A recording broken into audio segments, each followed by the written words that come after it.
course, then you've got Donald Trump, the only person who stood up to Fauci, and he's vilified. You say of Fauci, quote, he's equally in the running to be the greatest source of disinformation on just about every aspect of the pandemic, ably assisted by quote-unquote experts and public health authorities around the world. That included here in Australia, did it not? We got sick and tired of listening to chief medical officers.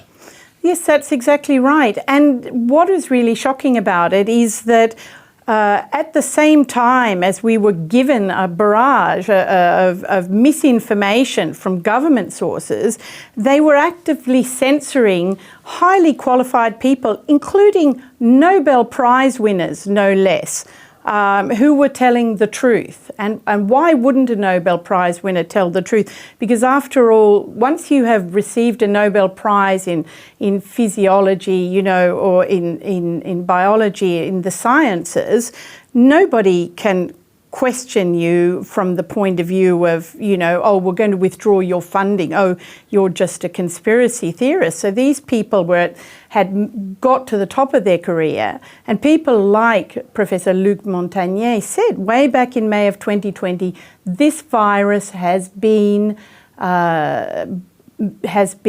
engineered. It has been bioengineered in a lab. It comes from a lab. He explained how it was done, and he was rubbish. And it managed to weaken the whole economies of the West. China were clapping their hands.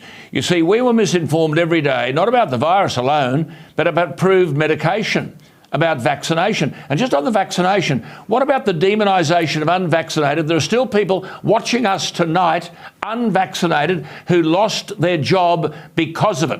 What compensation are they entitled to?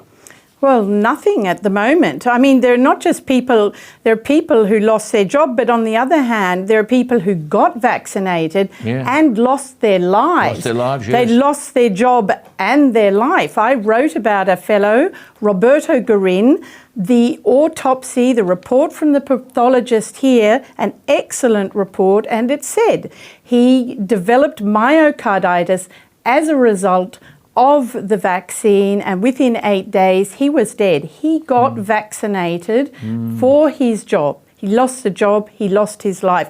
And when I last wrote about that, he had still got not a cent in compensation. And the TGA, the drug regulator, hadn't even put his case up. When I contacted them, they said, oh, we're waiting until, you know, the coroner actually, you know, the pathologist is the expert, but waiting for the coroner's report, which had some mysterious delay. And that's why all these edicts, weren't they, issued by government from Morrison down, you must be vaccinated, you must be vaccinated, and if you're not vaccinated, you can't travel to Queensland, you can't catch a plane, you can't go to a shop, you've lost your job. I mean, this is where our freedoms, one of the centerpieces of a modern democracy, freedom, and that freedom should extend to freedom to being vaccinated or not being vaccinated. You see, I quoted world authority epidemiologists repeatedly. They were ignored. And you have written that the scientific method, you say, involves careful observation, rigorous skepticism, and robust debate. We had none of those three. That's absolutely right. And that is fundamental. Without that, you don't have science, you have dogma. And, you know, the laughable proposition was Anthony Fauci one day actually said in an interview, oh, when people attack me, they're not attacking me, they're attacking science. I am science.